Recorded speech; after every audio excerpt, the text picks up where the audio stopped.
Yeah, so now we're having a sheet. Very good. Is my microphone on? I hope so. Can't see from here. I hope that it's on. So, yeah, it's doing the green up and down. My green voice thing. Yeah? Yeah. Is it going up and down? Yeah. And with there you have to see also. Okay, so gaat up and down 3 andere plätze. De Leute mal sehen, de 3 en de 4. Okay, so Rabbi say, last week we finished off Noisek Beifin Kluli, general subject. The first half of last week's sheet was about the chilek between fake, what I call fake, but maybe other people hold of it, and real internality, internalism, pnimius. Right? What was the fake version? Fake version is a kind of internality, how do you say? Pnimius? That ends inside. Journalism? Yeah. Interiority is a better word. Interiority. Like interior designers, no? There's some Rabbunim that are the interior designers. They only design the interior of the human being. And then there's other Yidden. You know what the chilek between a Goyish house and a Yiddish house? What's the chilek? You live here in Lakewood, in Howell. What's the chilek between a Goyish house and a Yiddish house? How do you know if a house is Yiddish or Goyish? You pass by. Firstly, you can see which Yidden have certain cars. No lights. Goyim don't have lights Yeah. inside. But they have a lot of lights outside. You noticed? Yeah, that's true. Well, even Kluli, a Goyish house, American Goyim, the Mexican Goyim have different minhagim. But the American Goyim, the minhag is as well. The outside of the house is beautiful. It's very taken care of. There's nice furniture. There's lights. There's grass is groomed and all of that. Yeah, but it's light. They put in money and a nice facade and all of that. Yeah. Something called curb appeal by the real estate agents. Yeah. And then you walk inside, and like the kitchen is like piles of rice cakes on the counter, and their toaster is kept on the counter, and also the hot water machine, and also the coffee for the next 4 weeks. They keep everything out, and it's a big, huge mess, basically. Or maybe in their head it's not a mess, but to me it looks a mess, and it's also dark. Actually, the style of keeping everything out, like Yeah. pots hanging on the wall. And there's pots on the wall, and the spoons are on the counter, like, and so on. So, Bechlal, the inside is not so nice. And a Yiddish house, from the outside, looks like a charve. There's like a broken car in the front if you're a Shivish. And Grass there's overgrown. grass is not cut. And there's like broken bikes that the kids might have used last year still. Houses you around. And where you live is also like that. And you come inside, and it's spotless, the floor. Nothing is out of place. The counters are all clean, like pure surfaces. There's a lot of lights always. That's the chilik. And that's why is it that? Because in Gulis, the Eden don't care about chitzonius, we don't care about the external. Because we know who cares, it's for the guy that's going to watch. So, you know the guy, there was a Yid that when was the Gevir from Stut was passing around with his new stramo, and Epis Schlepper said, you know, I think you should have made it a little different over there. And I was like, who are you? He said, wait, could you see your stramo when you wear it? No, so it's for me. Okay, I'm giving you my criticism. I think it should have been. Very good. So the kid said, the Eden got very into pnimius, into this idea of internalism or interiority, which is very important. What we say, the Welt is chitzonius and everything. But Lemaisa, not so simple. It's very easy to get into self reinforcing loops, like internal loops with all of these things. And one of the problems with being too internal is that you get in kavana, right? We have this word kavana. There's kavana and maise. Kavana is inside, like tefillah b'li kavana can give b'li neshama. There's kavana as the inside, and maise or words are the outside, right? Now, what happens is that you get a concept of kavana, or of inside, intention or interiority, which is not directed towards anything but itself. Now, this might be a very good thing for a certain other level of ethics, which we're not discussing in this class yet. But you have to remember, but the main part that we said last week is that most of the time, now we learn, Rambam talks a lot about the internal. Right? We talk about Middas. We have this big vart that says it's not enough to do correct actions. You have to also be a good person, right? Which is something internal. People think that this means something that ends by the internal. An internal that is focused upon itself. It's somehow self-recursive thought. It's like looking in a mirror where you see 1,000 mirrors. It keeps on telling you the same thing, just getting smaller and smaller. And therefore people think, I'm a good person. What do you mean you're a good person? Well, I don't help anyone, but I feel very much for their pain. I have a lot of empathy.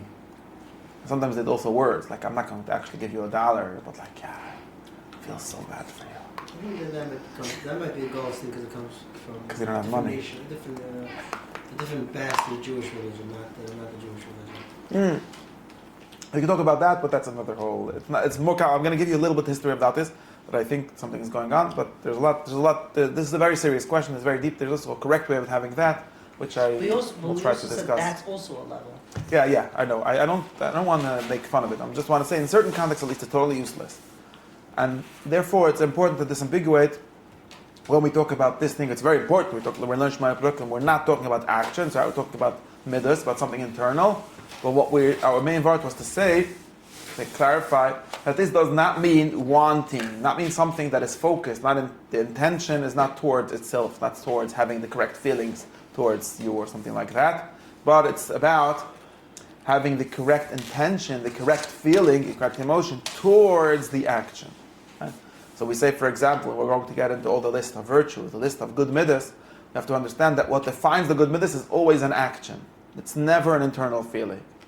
But the midda consists of an internal feeling, of internal habit, of internal disposition to choose, as we've discussed last weeks. Right? So for like the midda of the correct amount of, how does he call it, the generosity, the liberality, the correct amount of giving, is a midda which is about the outside. It's not about itself, right? Someone who says, I'm a generous person on the inside, but I don't actually help many people, I don't give much. There's only one way in which that can be somewhat true, and even then it's only halfway true. It can only be somewhat true in the sense where you're very generous, but you have no possessions, or you have no money, or you have no capacities to share with anyone. Then you could say, well, I'm as good as I can be, but I need some external tools with which to be generous. And even then, according to Aristotle at least, you're not really generous. You're only potentially generous.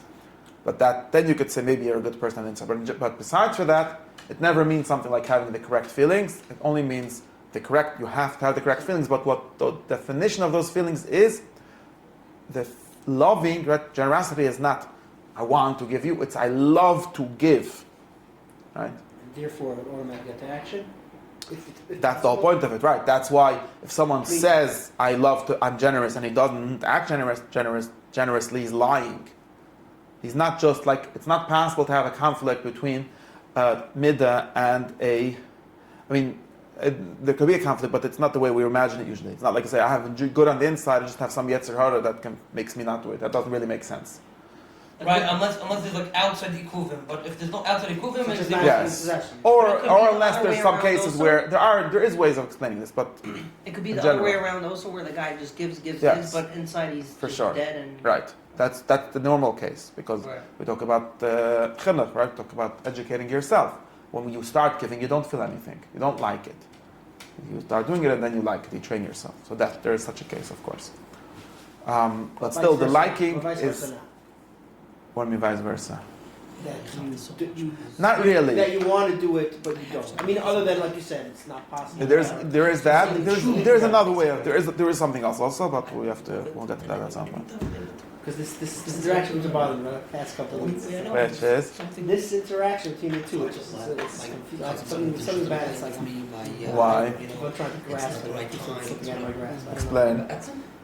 At 6 in the morning on there. Like this, like that. I want it to be neat.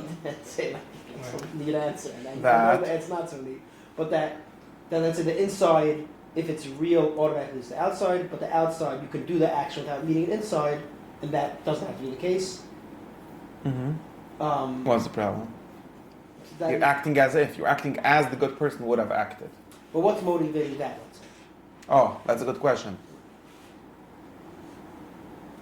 well, what's the question? Like in that sense, could you say that you want to be that type of person?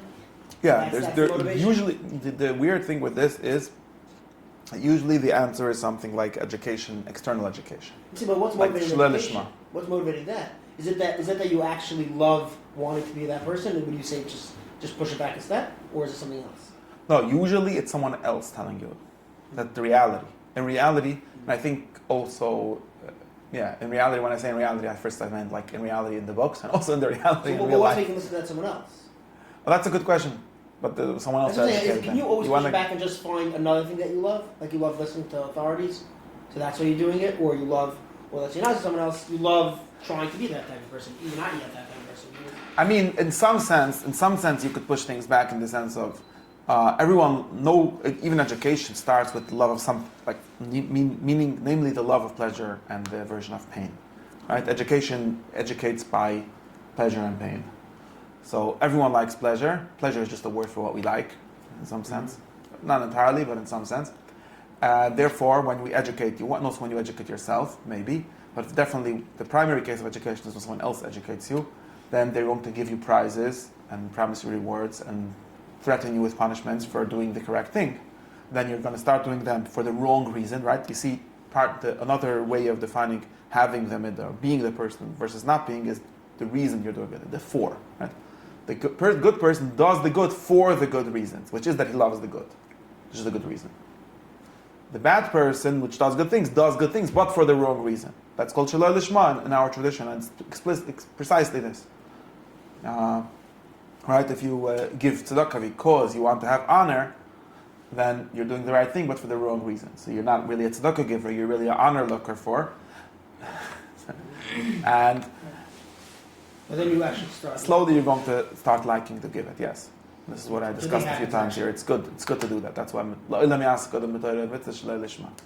because you don't actually stay with the honor for the most part. At least it moves a little bit. Almost for everyone, because of how education works, because of the power of habits, and because people tend to like what they are used to, and also because you start seeing the good in it. Right? Because how do you see the good? Seeing the good as an experience. You start. How are you going to see that it's good to give? If you never saw giving, you can see it by someone else, or you can see it by yourself, and you see how it is to give, and you start seeing that it's good, and then you start liking it. Yeah. Does that make sense? Not more? Yeah, that's what it's just. So now what I want to do a little bit today, this is all the things that we already know, or hopefully already know. I wonder how much it helps in reality, but we already know these things. What we have to do today is talk a little bit about some specifics. That's really the next part of the course. Never-ending course. No, it's not never-ending. Never-ending is only the Yetzirah. We're supposed to be up to Chassidus, like I told you when I wrote about from I said it about my first sukkahs. So I think it's like Hanukkah purposes. What, like according to the Banks Meyer? What? What do you mean you're supposed to be up by Chassidus? In Shmei Brocken, the parak about Chassidus, it was parak hey. Okay. So we're supposed to be up to it a long time ago. Why? That's what you were predicting. I don't know. I don't remember. You were very ambitious then. Not sure. Not sure I remember what you mean.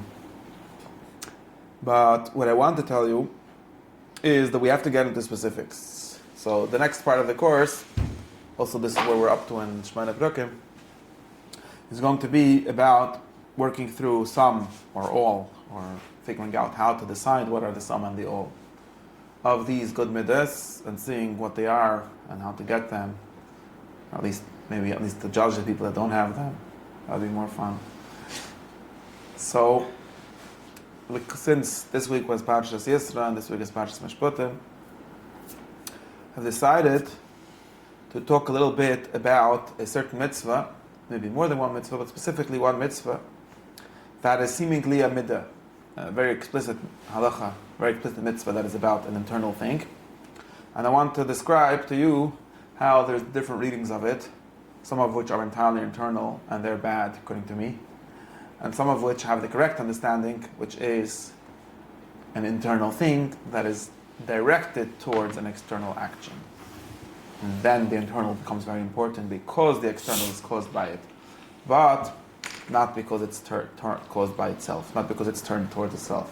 Okay, that's the discussion, but I will try to show you how complicated this is. So, you know already what the mitzvah is, right? It's the last one of the 10 commandments. According to some people, the two last ones, but for sure the last one. And the end of the Seres HaDibris, which is a great piece of law or literature or Musar, whatever you want to call it. Pretty nice shtickle, right? See, Musar's not that bad. What? Musar's not that bad. Who said Musar is bad? Seres HaDibris is a pretty nice shtickle. Many people have been quite impressed by it. Right? Not our ancient teachers, may their memory be blessed. They were not very impressed by it. They were kind of against being impressed by it. Right? Aristotle, who I'm talking about? Who's your ancient teachers that were not impressed by it? Those stop saying it. 10 commandments. No, exactly. What? The rabbis of the Mishnah and the Talmud were not impressed by the 10 commandments. They did not make a big deal out of it. They even said that you should not, that it might have been a nice idea. Some Apikosim said that the main thing is the 10 commandments, and they said it's not. You should not make a big deal of it. Whenever they say something like this, like Apikosim say that means like there's a good reason to think that, but it's wrong. Right? You could always say it's just external, just because it's like what? Or in Krishma, right? Don't read it, don't repeat it twice a day, or don't put it in your mezuzah as others did. Right? We could have a different interpretation of this where it's just totally political, like don't wear the hat because they wear the hat.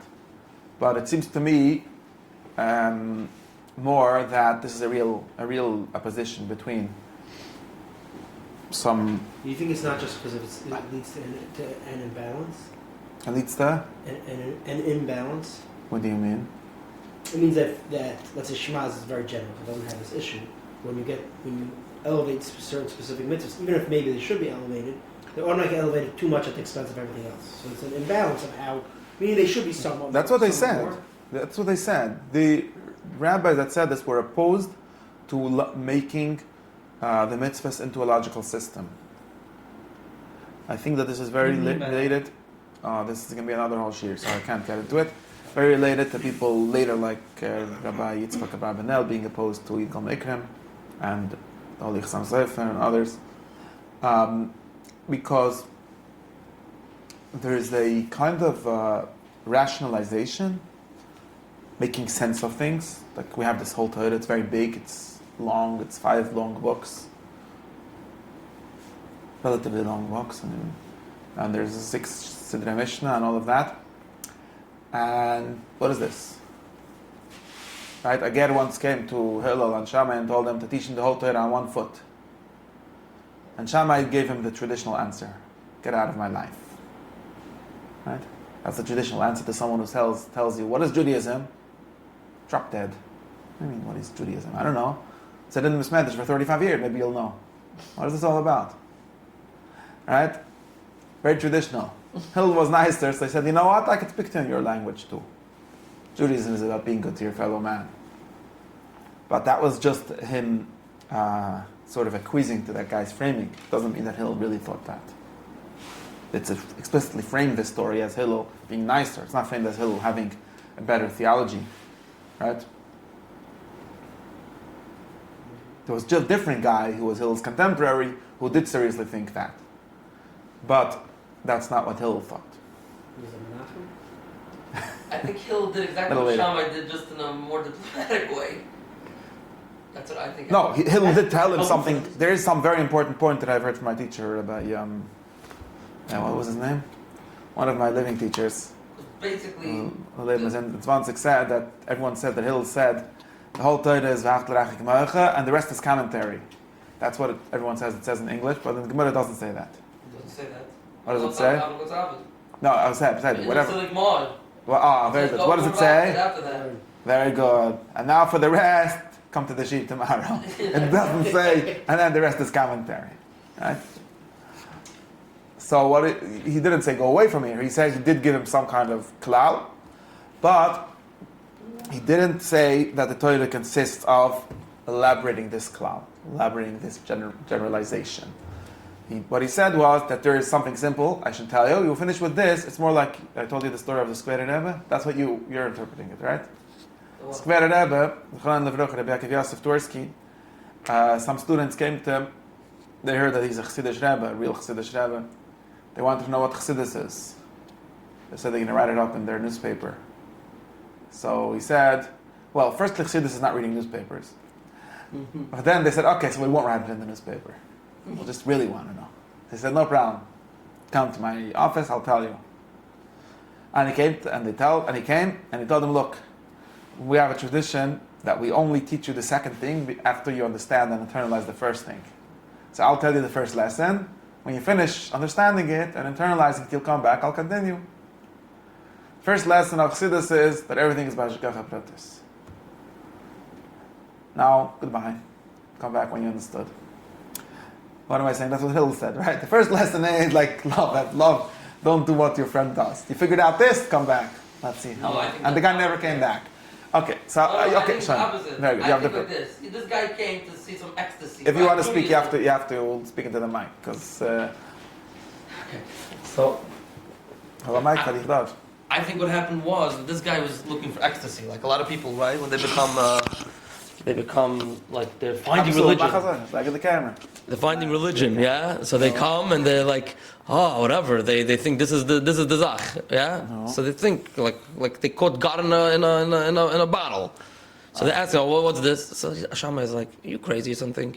Get out of here. This is not our religion. We're not into these CGBG, some ecstasy stuff. No. So then he went to Hillel, and Hillel told him, oh, Father, same thing. He answered exactly what Shammai did, just in a much more diplomatic way. He said the most basic, simple human thing. Okay.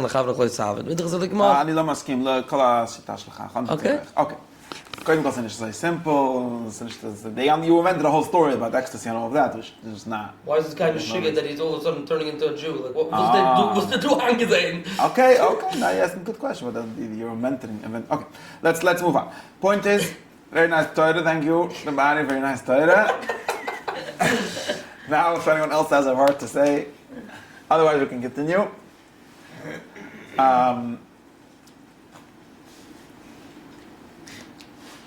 What I was saying is that our rabbis were kind of opposed. Our rabbis, some of them, later there were, even in ancient times, there were rabbis that were doing this. But the rabbis whose words were written down in the Mishnah and the Talmud were not very big fans of doing this kind of rationalization, where you find like this is the one rule, everything follows from it. They were kind of opposed to it in many different ways. They did it, of course, because there's no such thing as learning without doing that. That's what understanding is finding generalizations and forms. But they were opposed to doing too much of it. And by the way, our teacher Aristotle was also opposed to it. That's why he was not so happy with certain Platonists. And that's another shtickle Torah that I have, but it's enough for now. And therefore, Aseres HaDibris was understood very ancient times already as being some kind of 10 generalizations, 10 principles, right? The kinds of principles, arche in Greek, which is what all the Greeks are always looking for.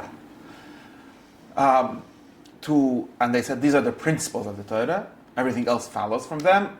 Our rabbis were like, nah, yeah, nice things, not against them. It might be very important. Principles? I don't know. How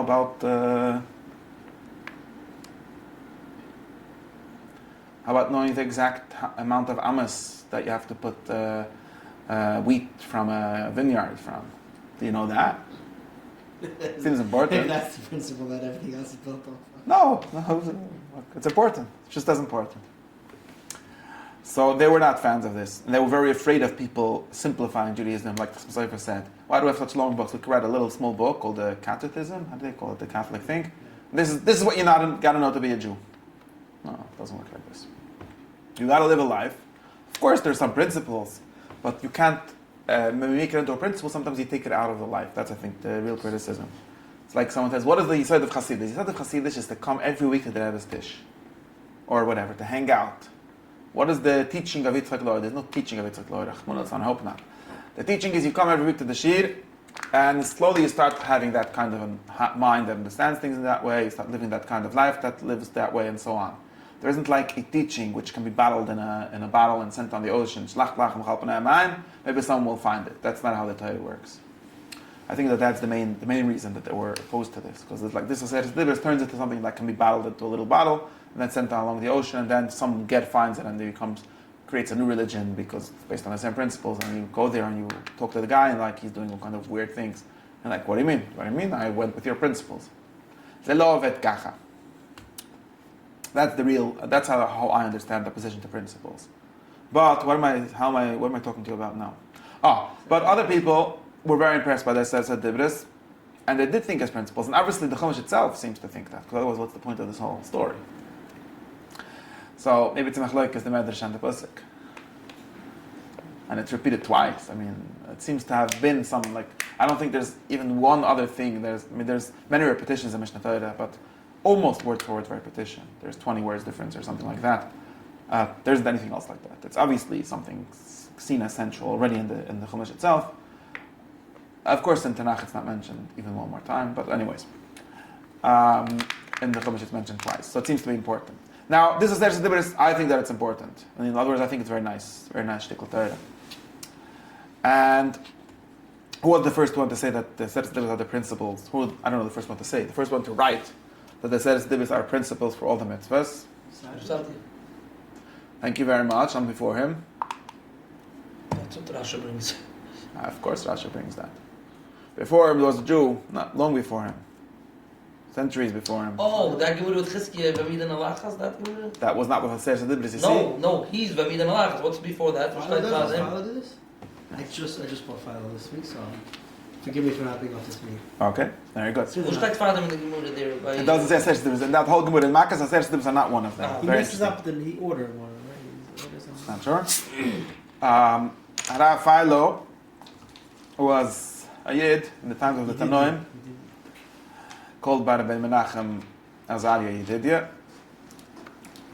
which is a cute translation of Philo. Philo, who was a good Jew, he wrote a book called the Ten Commandments, or something like that, and then wrote a book on the details of the commandments, and there's a long book, it's like 3 volumes with the translation.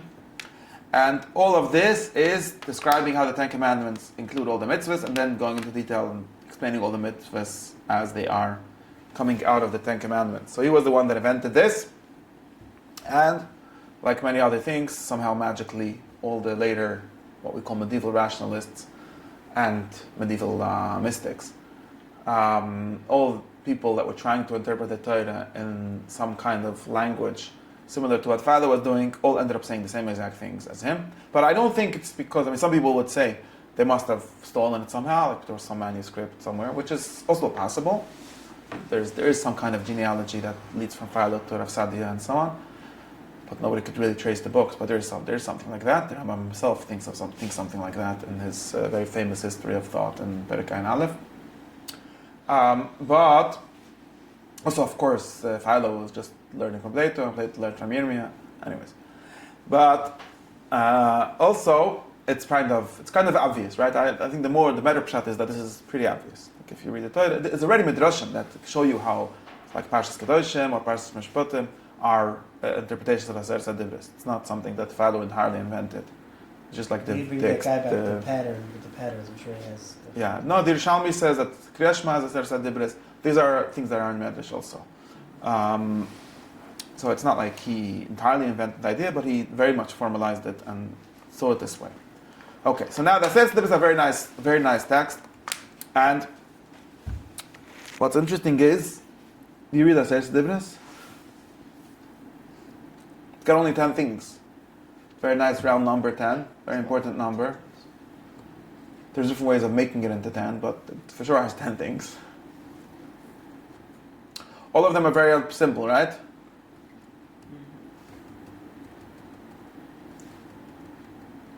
Simple in what term, in what way?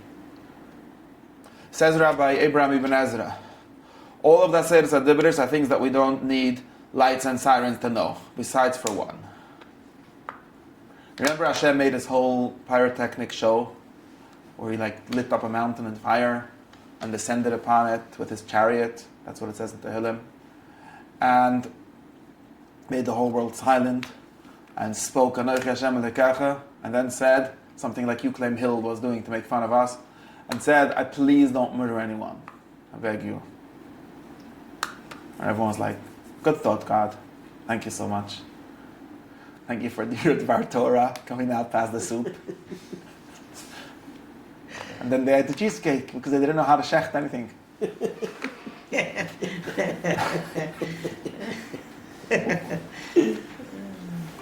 Gosh, I'm going into this rhetorical mood. So, says Rabbi Abraham Ibn Ezra, all of the status besides for one are obvious things that every person in the world agrees to. Which one doesn't they agree to? Or that they don't disagree with, that needs an explanation?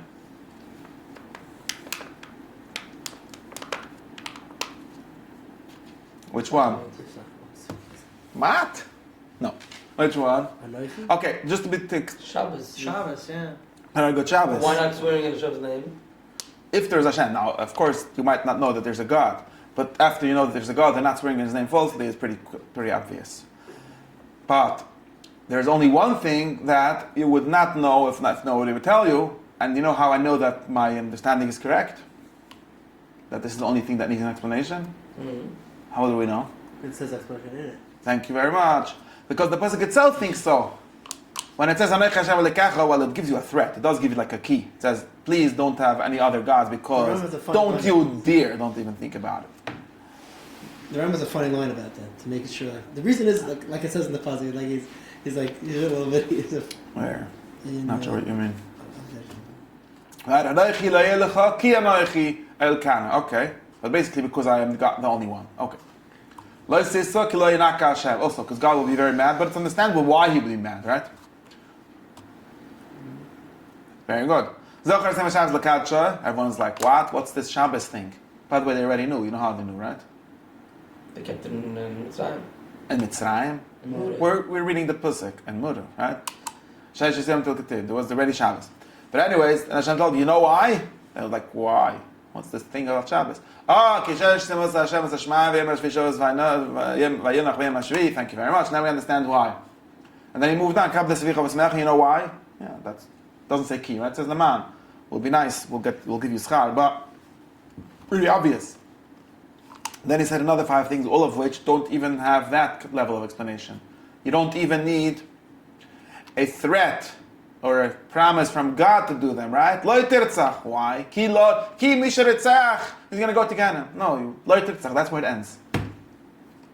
Lo Tinaf, Lo Tignov, Lo Sachmod. All these things, they're self-explanatory. And if someone says Lo Tirtzach ki lo yanaka Hashem asher yirtzach b'shmoich, weiß nicht, then he ruined it. Because Lo Tirtzach is self-explanatory. If I tell you there's Tirtzach, you right away say, yeah, that makes sense. Now I want to tell you something. 1 second, but Can I say Tirtzach actually, I think they say that it's What? that Can it's I say Litz V'Shavar? no, they said the Azara is from Lo Tirtzach, right? But the what's already in the It says Yadam Nefesh. Lo Tirtzach. So it is already Elamai, the Torah made it pashut. The fact that the Torah wrote it, that's what makes it so pashut. I'll tell you the part in the yeah, correct but then way. what's with the other stuff? That's what Chaim Brisker said it, literally. Oh, he really said that? I know. You have other the suits off. Your AI is working well. AI? My AI? No, yes. I said it's a little short, but it's not a little short. Oh, Listen, No, because Ani Yazbilach, it's very important to realize. This, when you want to understand what is the great thing, I think that it's great. This is really great, because my sheet, most of the time, it's not like once I told you, it's like, yeah, itself, just saying it explains it. Usually it's like, well, I think he said it, maybe he knows what he's talking about, so I might take it seriously. Or, he had a good raya from the Rambam, so maybe it's good, and so on. That's why whenever I tell you something, usually it's not called Dvar Hashem. You don't say, wow, God himself came down and with his chariot and told us this. You have? When someone says something that is so obvious, when I say obvious, I don't mean that you knew it before. Because it's not, I don't think it's true that everyone knew before they said it. When I said it doesn't need explanation, I don't mean, unlike Rav Sadikon who said it the wrong way. I don't mean that everyone knew that not to kill. You know how I know that not everyone knew that? Yeah, they've done that since forever. Then the second guy in humanity, according to the story of Parshas Beresh, was a murderer. Obviously, he didn't think that it's obviously wrong to kill.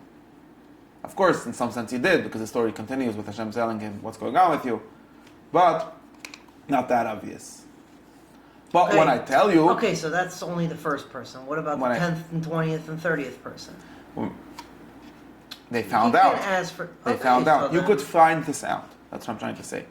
They're not innate in the sense that you can't find that out. It's simple in the sense that if I tell it to you, then you're like, wow, you told me something true. You see, there's a big difference between me telling you something and it being something you already knew. And that's why it's simple, like, thank you very much, obvious. And me telling you something that you only know because I told you. Or at least maybe you only know it because I told you. But when I tell it to you, you don't go around saying, I know it because Tirtzach told me. Or even because he proved it to me. Or even because he made me a meifes, he made the beis medrash move, and that's how I know it.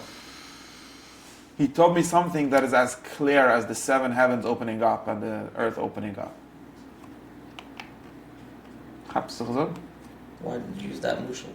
It's not a mushal, it's an imshal tzaddik. For the clear part. That's what clarity is. The 7 heavens Exactly. opening up. Yeah. I'm not chapping the difference. Oh, got it. Uh-huh. I'm not chapping the difference. So what? Therefore, what I'm trying to say is that if you say, Lo Tirtzach is simple, we don't need God to come down in heaven to say that. That's nonsense. It's simple in the sense that when it's told to you, it's its own proof. But it's not simple in the sense that everyone knows it. It's not true that everyone knows it. I know a bunch of people that don't know it. And even more people literally don't know it. In other words, they never heard of the problem. We say know it, but they have a harder to kill someone. That's one thing, then you already know it maybe. But there's many people, and I can show you this, many cultures even, or many generations who don't know it. Once you make this a rule, in other words, let's think, I could get into very deep about this, and talk about like the Rambam's criticism of Rav Sadia for saying that the mitzvah sichli is, because there's not such a thing as anything sichli in the Adam Hazeh. Sichli is only God and His angels. That's what the Rambam said, right? Therefore, they can't be mitzvah sichli because only God Himself and His angels are sichli. But Are they talking at each other there? There are other principles. the Holy Rambam in our book that we're reading, in Perek Vov, says Rav Sadia go and said nonsense. He said that there are mitzvah sichlis. There's no mitzvah sichlis. That's what the Holy Rambam said. So what are they? I'm telling you right now. No, What I they don't are. think they use the word sichli is in the same way. No, they're using it in the same way. And the Rambam thinks that. Now I'm telling you to believe me because I don't have patience to show you all the proofs. But there's things that say. Because the Rambam also says that the Lamasa it's all sichli. No. No thing is chayk. No, exactly. So that's the other way. But that's not why the Rambam was upset at Rav Sadia for saying sichli. That's not upset at Rav Sadia for saying. Then he would be upset at him for saying shemiyos. It's not what it's not. It's the opposite. The Rambam was upset at Rav Sadia for saying sichli because he thinks that Rav Sadia doesn't understand what seichel means. He thinks that anything that sounds reasonable is seichel. Oh, okay. Sounding reasonable is nicht seichel. Sounding reasonable is, in other words, the question that the Sesedikus are answering, at least the second part of them, is not the question of what the truth is. There isn't any truth anywhere that says you shouldn't kill anyone. Or at least not in a simple sense. In some complex sense, yes. Because that's why we say that God said this. But in a simple sense, there isn't. But if I'll tell you how it's simple. It's simple in the sense. Exactly. It's simple in the sense of the answer to the question, which most people should have, which is, what would be a good rule for putting on our Kodesh in our shul? Right? What would be a good rule for organizing my society? That's the question. And now, for that kind of question, I could tell you it's a good rule because an uncle came and told me that. That would be one way of making good rules. I could tell you it's a good rule because if I'll explain you at length that the free market is a good thing, because Milton Friedman said, and he wrote a book, and then someone else wrote a different book, but turns out that he was right because he made a long experiment and he showed you all of this. Okay, I might be convinced. But that's not self-explanatory and not self-evident.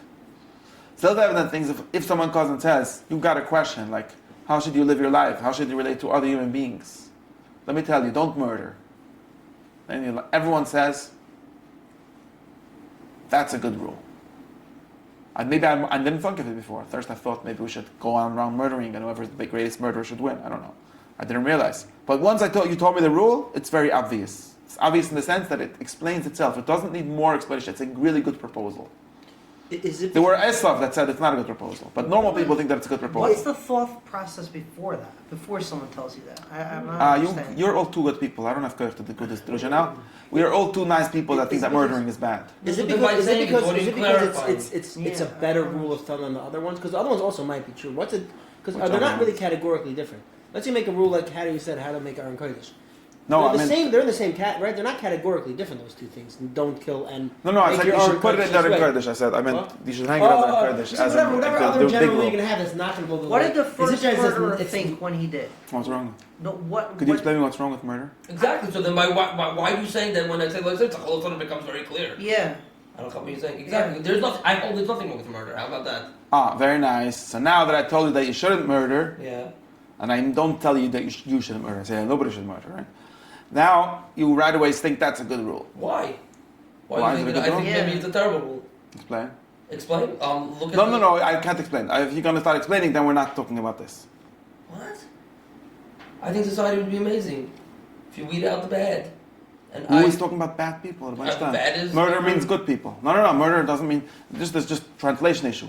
Like Tirtzach means don't kill anyone who's not deserved to die. What does deserve mean? Good question. We'll find out in next week's parsha. You're not saying anything here. Saying something very simple. I don't know. Murder by definition means an unjustified murder. I know. So when you say you can justify a bunch of murders, you're not talking to me. You're talking to someone else. Some Parshas Mishpatim talks about that. I don't mean a justified murder and what you say bad. When I say bad, I mean like a goat and a lion. That's what I mean bad. In other words, I need to eat. Those murders are not justified. Those are justified for the lion. It's very justified. No. Why not? What do you mean? He needs to survive, and this is how you survive. Very good. For lions, it's good, and for human beings, it's not I want to good. murder the whole block and take For all the human money. beings, it's not good. And Why for not? just telling you that, you see that it's not good. Why You is it didn't not think good? you thought it would be a good idea. I think it's an awesome idea. Why Okay, not? no problem. I'm not going to have an argument with you. I don't understand. What are you clarifying? I think here you're on playing a game with Night me. I'm Night? not I'm really not playing a game. Meaning, I'm trying to tell you that there was such an understanding that Tirtzach was good. There was not an understanding. You keep on thinking there's an understanding. We all have this weird, funny way of thinking that people that don't understand things. It's a big mistake. Gosh, I could talk to you about this for 500 years. I mean, Listen to me. Listen to me if I get you. Listen to me. Never listen to me, but listen to me.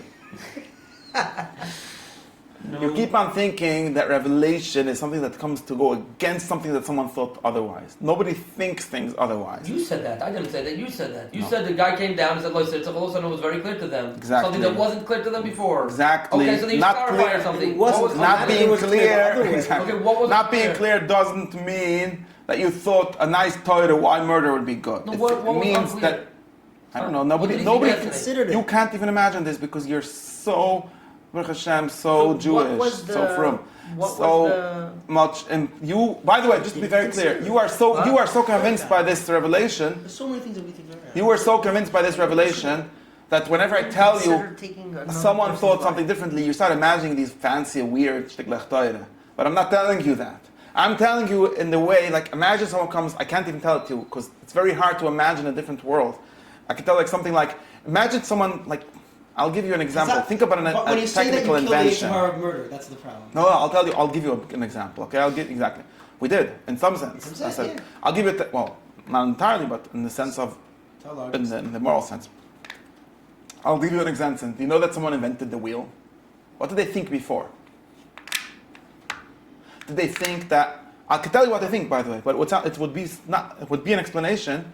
But not. I've thought about this, by the way. I was trying to figure this out once.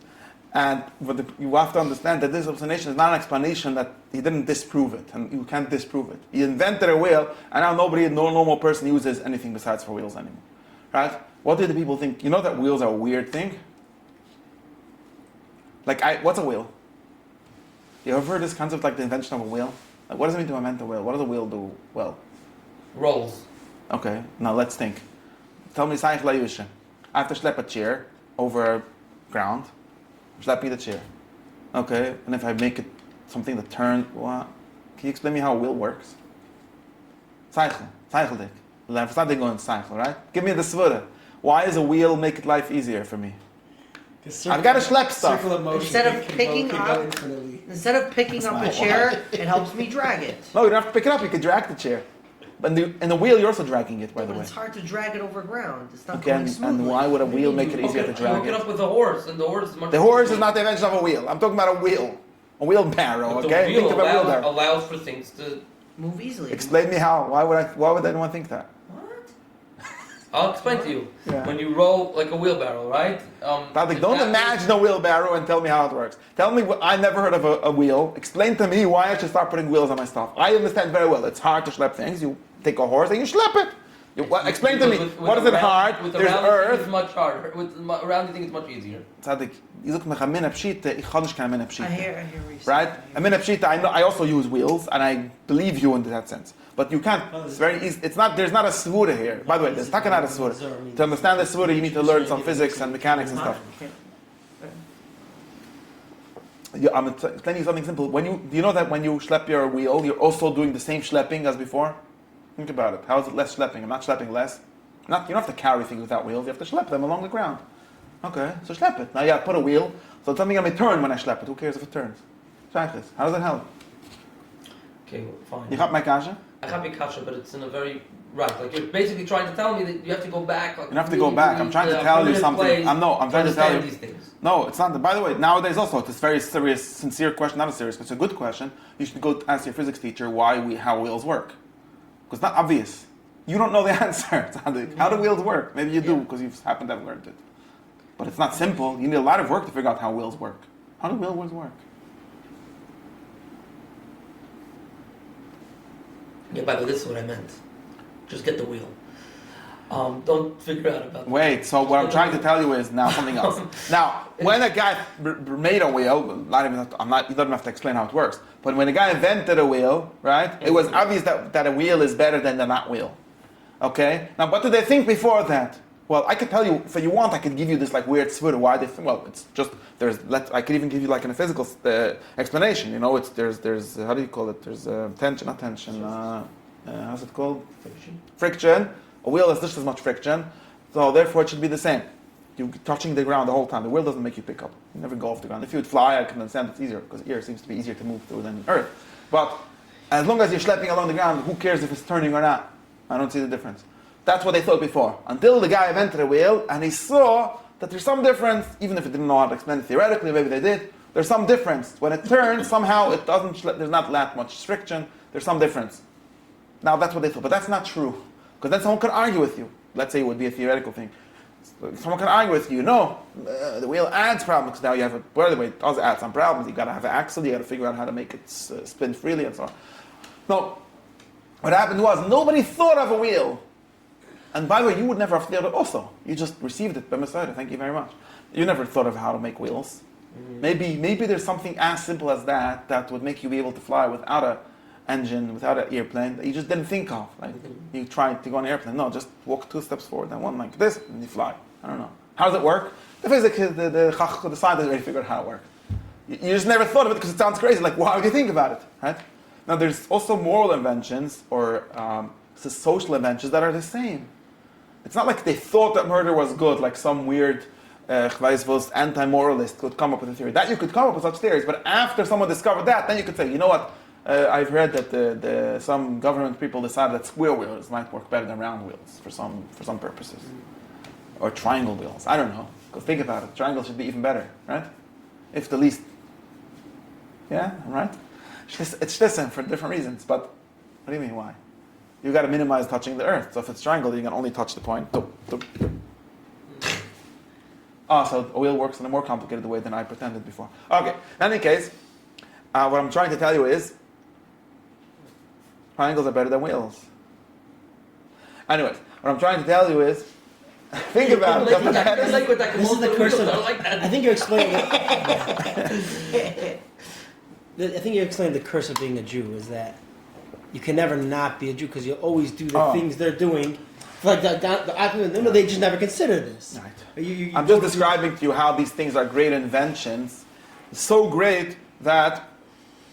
They show themselves by being invented or being revealed. It's not clear that you can get to it by reasoning yourself into it. Maybe you could find reasons for it afterward, but it's not clear. That's why I say I don't think it's correct even to say that things like Tirtzach are reasonable. in the sense that Afsadia thought, that everyone thinks them. Everyone thinks them after they were invented and told to you, and he's like, obviously we should be doing that, what we were thinking until now. The answer is that we weren't thinking, or we weren't thinking about this question even. Even just making it into a question is already a great revelation. As like you see how hard of a time I have making some simple things into questions. And that's what it means that we said, now, this is a good thing, understand? That's why the Torah talks about God revealing himself on Har Sinai and telling us these 10 simple things.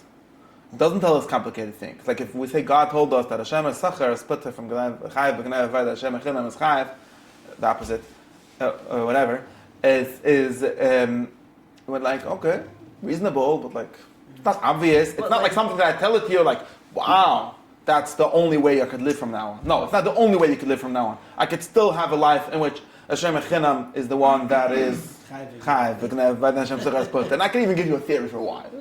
Not so. What's going on? I keep on touching this thing. But a wheel, right? Yeah. That was never, there was no concept, right? But murder, there was for sure a concept because it's happened, right? So the concept of murder is not the concept of me cutting off my brother's head.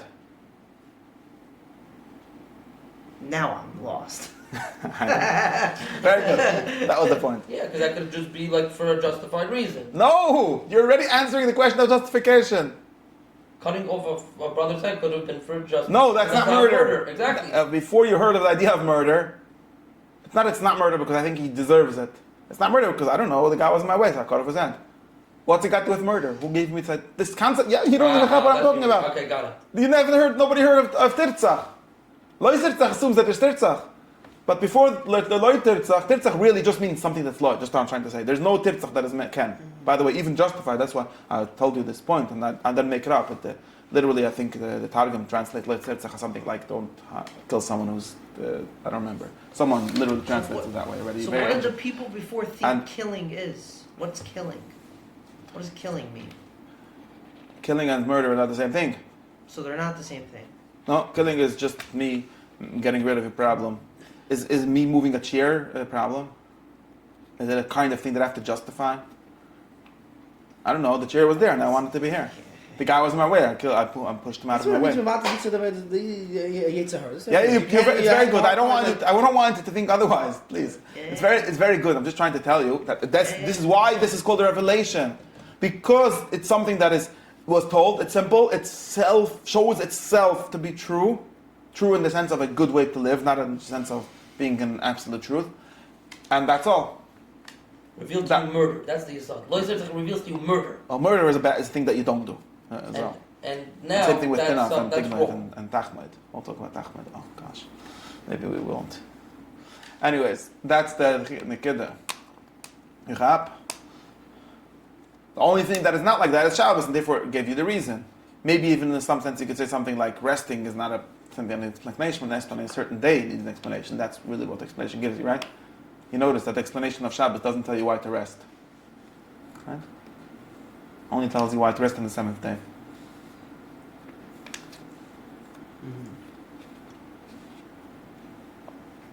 Because why to rest is obvious. I'll give you a day off if you don't ask me questions. It's only that if I tell you, well, you should have your day off exactly every seventh day. Okay, well, why not? Why not every sixth day? Oh, I'll tell you why.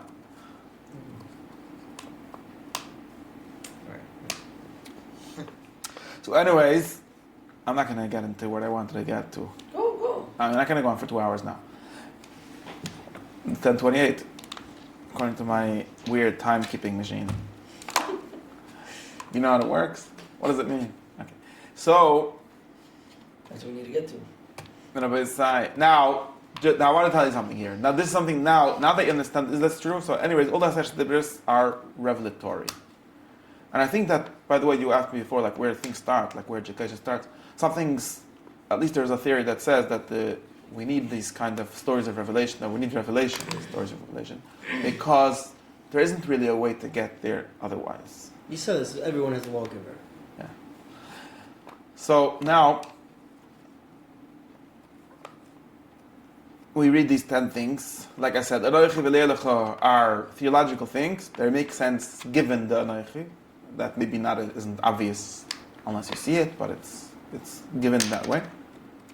Kabbalah Zvicha V'Samecha nobody disagrees with, besides for the 60s revolution, Which is obviously. which is you Kabbalah only would Zvicha consider- Bitecha. You would also right? You'd also only consider it because you had the first, right? Yeah, it's a merida, exactly. It's an inversion. It's not a lacking of it. It's not a. I agree. It's an inversion. Again, it's the curse. The even worse situation is that you don't even need that.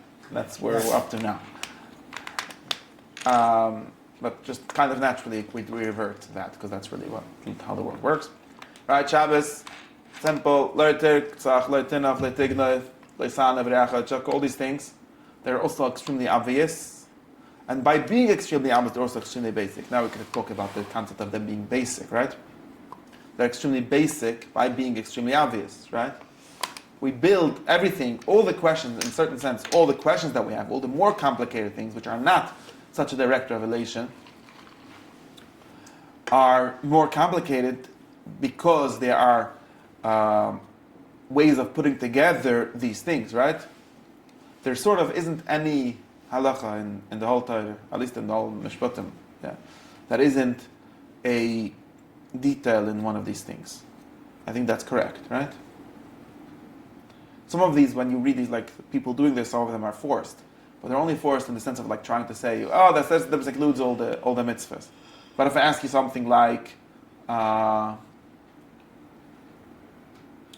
is there even a question of? Tell me a question.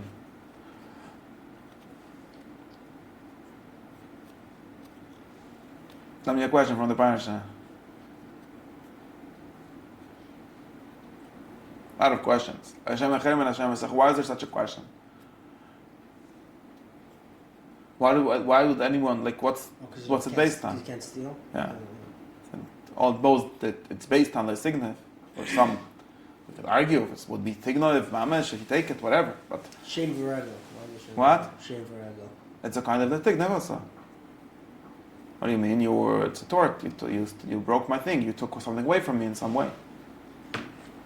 We get, yeah.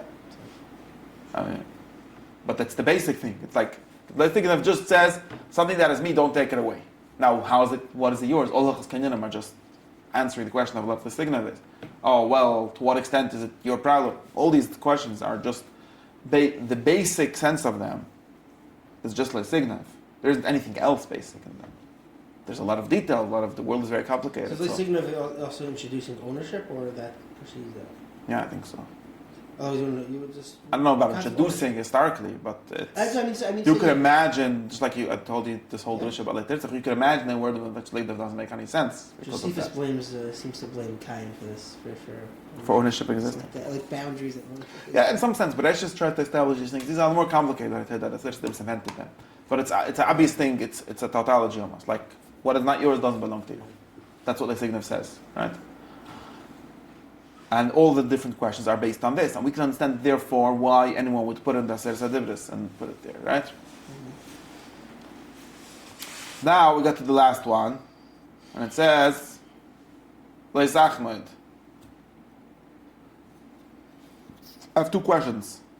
Firstly, it doesn't say Lo Tignov just like and stops. It goes on and on. It even repeats itself.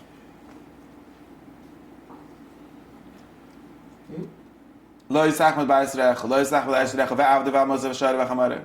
What? Why shouldn't it say Lo Tignov share ve'chamare, shareach ve'avde ve'amose ve'al kol dvar pesha, al chamore, al shore, al sel, al salmo, al kol dvar d'Hashem kiz. No, Lo Tignov. It's as simple as that, right? What's with Lo Sachmod? Not simple. In the luchas, they always make it as if it's simple, but it's not, right? By Sachmod, there's a long list, and it even says twice. There's two of them. Right. So something is weird.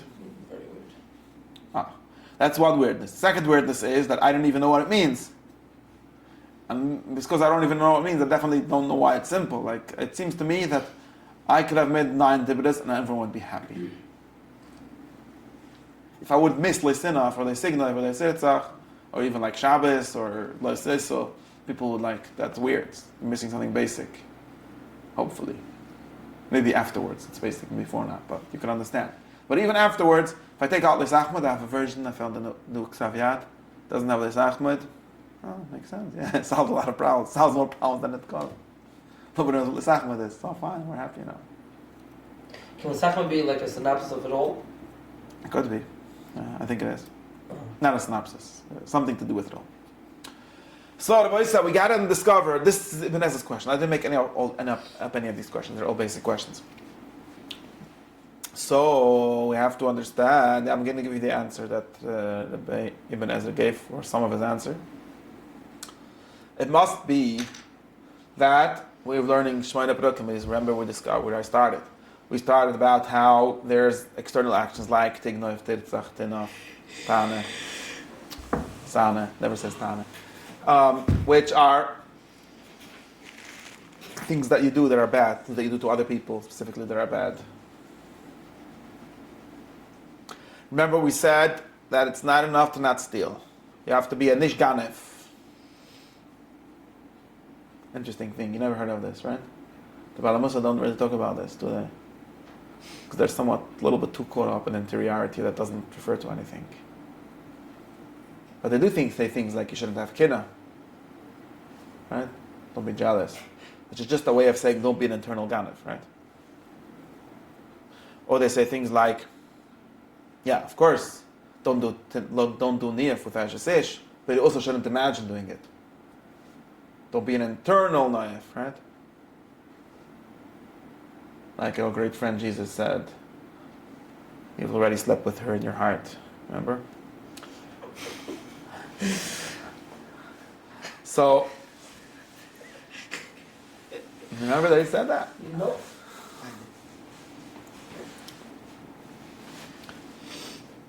So, By the harlot story? no, there's a story about this. It's a It's a drasha. separate story. No shaykhs. It's a story. Yeah. I don't know. It says this. It's a Musr. And now we're saying this. Remember, we're saying that this is fundamental in some sense. It's fundamental. As someone who I think that most of us are not ganovim and oitzchim and yafim, which is part of why we're so happy with Aser Sadibris, because it's the thing that most of us do. Besides for kavdas v'ich v'asimecha.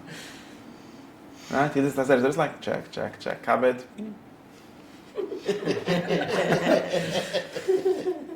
Steht in the Gemara days, right? Ashrei mish lechama. It says in the Gemara, chamuris shebechamuris. What's chamuris just means nobody does it. But of course, in some sense, we all do it. Maybe I'm exaggerating. But what am I saying?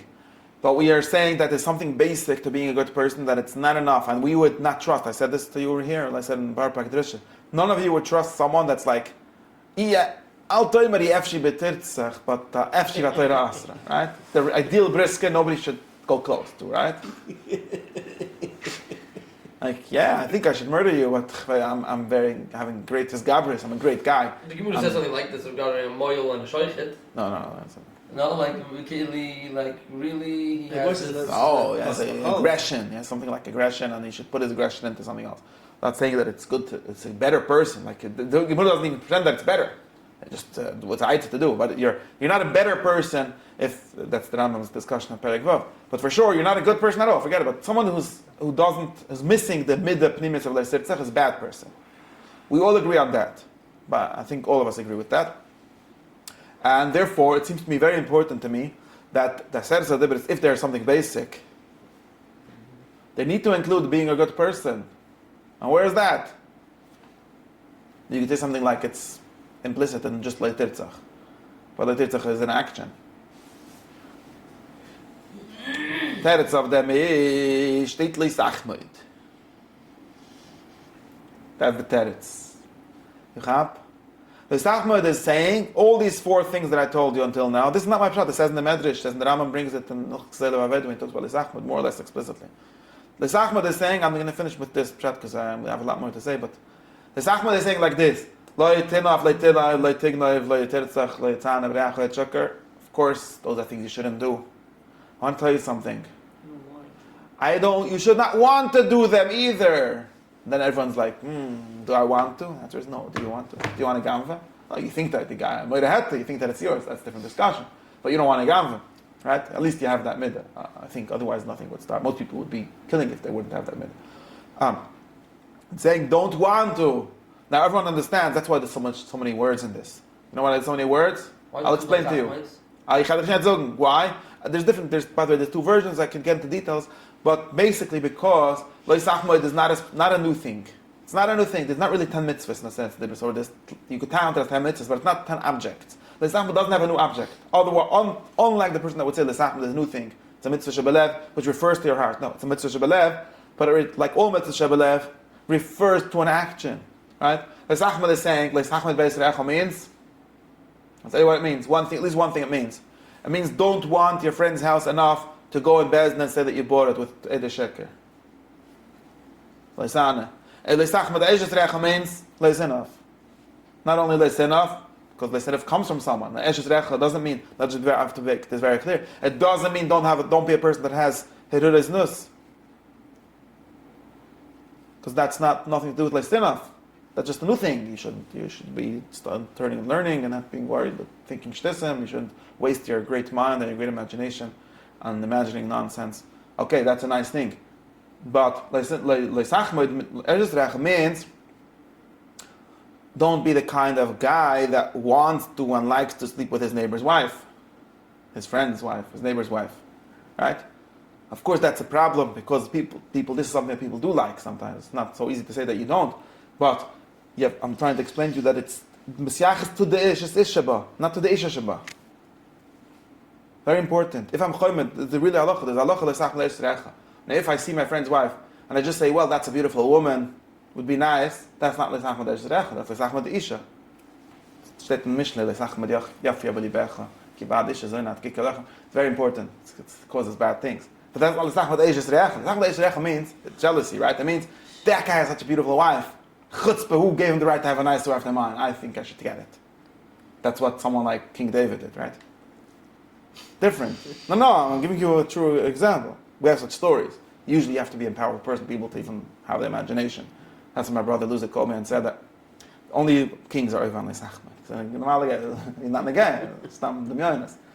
If you're a king, you can have Sachmod. I mean, even that just ganze mush was not for the king. Exactly.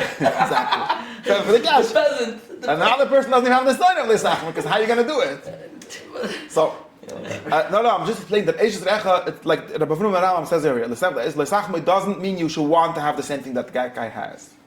Right? Just like everyone understands. I see a guy has a beautiful car, I would want to have that car too. That's not Sachmod. It's maybe a Tama Baltao, it's like Rabbi Ink, ich weiß nicht. People talk about that on Lo Tachmod often, the Bala Musa. But it's not Lo Tachmod from the Chumash. Lo Tachmod means, I want his car. Why do I want his car? There's enough in the store. Okay, maybe there's not enough. Maybe we can talk about the practicalities, how that would work. But it means I want his car. Therefore, what am I going to do? I'm going to take it away from him. How am I going to do it?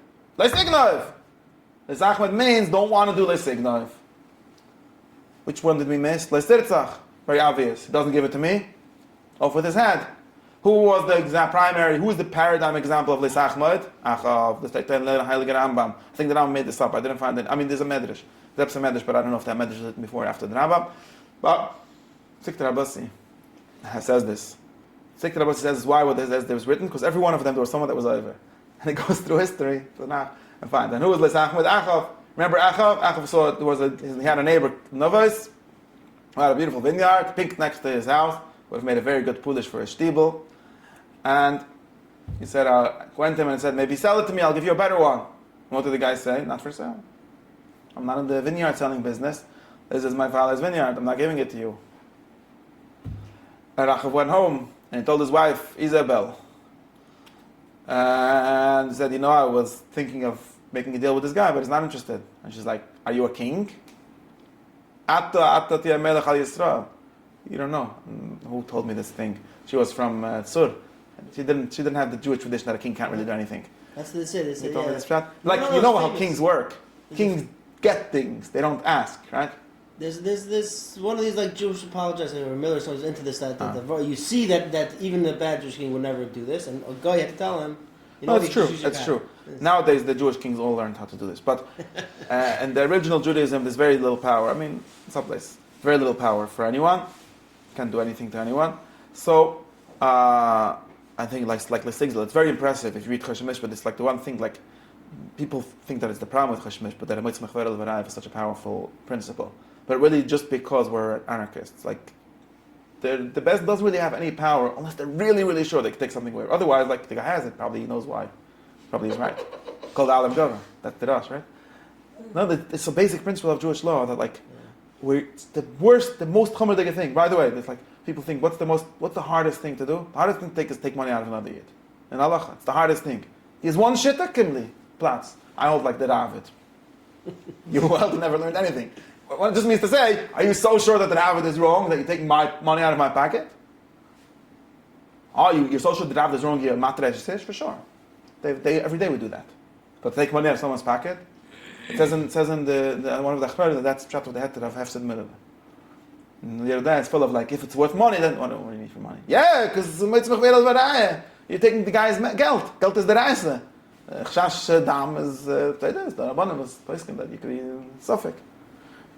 Anyways, how am I getting back to my point?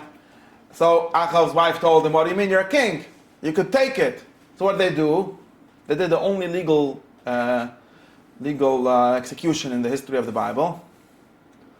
You know, I heard this in Abshiyamba, that people often talk about the laws of execution, like there's too many things to execute for. He said that in the whole history of the Tanakh, there's only one person that actually killed with Edom and Esra and everything. Moshe killed people for being Michal Shaz, but in a weird way. There was no Esra, right? It was extrajudicial. But there's only one person that did with all the halachas. Chalades was justified halachadik. Somewhere else, it's not the business fault that we're Eidah Sheker, right? Somewhere else, not in the Bible. They tried. Susanna. What is? You mean that story? They tried to frame also. Okay. Anyways, the kid said he made a whole court. There's a megadif, Berechilim Melech. They killed him. He took his thing, and then Eliyahu Nevi came to him and told him, "You're a Tirtzach and everything." And like, I'm a Tirtzach. It's all going kosher. There's a psak from the Midda. You're allowed. Which Aveda was he over? He was over the Tirtzach. He was over the Tignov. He was over after the sin of Ochet. Ich weiß nicht. But he was really over on the Sachmod. The Rambam says. What's the Sachmod? Because the word of the Sachmod said he wanted to buy it. Right? But he wanted his thing. Now you could also understand why he wanted his thing, because it's real estate. It's location. There isn't another Kerem Navas. It's not exchangeable. He wants that one, but it's his. So he wants his. And he's not going to be stopped because he's the king, so he can take it. That's called Lo Tachmod. So Lo Tachmod is the wanting of all these 5 dibres, all the 4 previous ones. And this is where the mitzvah shebelev, which is not a mitzvah shebelev, but a mitzvah shebelev ha-misyachas le ma'aseh. It's very basic. The source of the whole thing of being a good person, and there's a dibres. Where does it say you have to have good middas? State Lo Tachmod. A lot of people are very worried. The Rambam says v'lachta b'drachav. That's another thing. But I'm talking specifically about the midda of not being a ganav. Where does it say that? It says Lo Tachmod. Sachmod state that you shouldn't be a person that wants other people's things. And here the Ben Ezra does have a question, like, what if I do? Okay, we'll talk about, go to therapy. That's what the Sefer HaChanach says, basically. Go to therapy, figure it out. Not my problem. But that's the point. And that's why it's very important.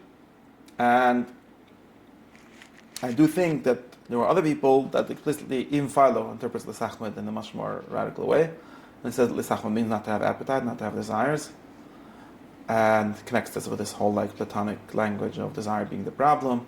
And we need to go follow reason and not desire. And I think that he's wrong, and because he read the wrong translation of the Bible. In his Bible, the Sachmod is translated as "don't have desire," epitheme in Greek. It shouldn't be translated that way. We translate it as something else. So we translate a word that means wanting someone else's thing too much. There's a word for that. Aristotle has a Midda for that. I forgot the word, so I can't tell it to you. And this is not my part. This is other people. Harry Wolfson already noticed this, and other people. But and Ibn Ezra and other people seem to a little bit be on the other side. There's definitely the version that think that Lo Tachmod means not to have taivas. The 2 Lo Tachmod I'm not masking. It was. There should be more. My kasha is why there's not 4 Lo Tachmods. Oh, fine, but this is very weird. That's a different question. No, it's not shver. The answer is stylistic. I don't think it's such a shver thing. What does that mean? Yeah. Like there's 2 eretzes in the What does that Eretz mean, not have taivas? Like not have too much desire. That would be a whole different pshat. That would be an internal pshat. A fully internal pshat. Like, don't be the kind of person that follows his desires too much, because then. Oh, follows his desires. Yeah. Oh, not have. Well, having is also having, not control. It doesn't control his desires. Control in internal sense also before doing it. Everything is internal. Right, but I'm saying That would be something else. That would be a whole different pshat. No, and the Pusik makes much more sense, like what you're saying, because like there's it's like it's functioning it's like focusing on the eichu part. Yes. It's not an issue in the street. It's not the Well, some of them have Aishas issues. No, then that's an eichu problem. Or you could say she belongs to herself. Ochet nishchaim.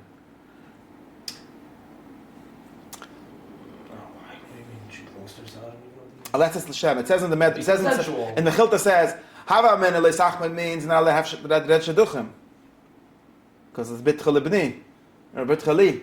Kamash Malon they have a way to explain a limit why you're allowed to ask for shidduch because that's legitimate. It says the Medrash in the Chilta. You understand? When you, a pnuya is mutter l'stakelba, mutter lachmod. That's the halacha. What does mean lachmod? Lachmod doesn't mean la'anis. It means you're going to ask her father to give it to marry her or whatever. Ask her, however it works. That's 100% legitimate. You're not taking it away from her. If your plan is to rape her, then you're over on the Sachmod ochet. Depends what the plan is. But it depends what kind of person you are. If you're going to be told no and then you're going to do something else, then you're over on the Sachmod. So there is a sense of desire being the Sachmod. We talk about Sava being a step before. After that's another whole sheet.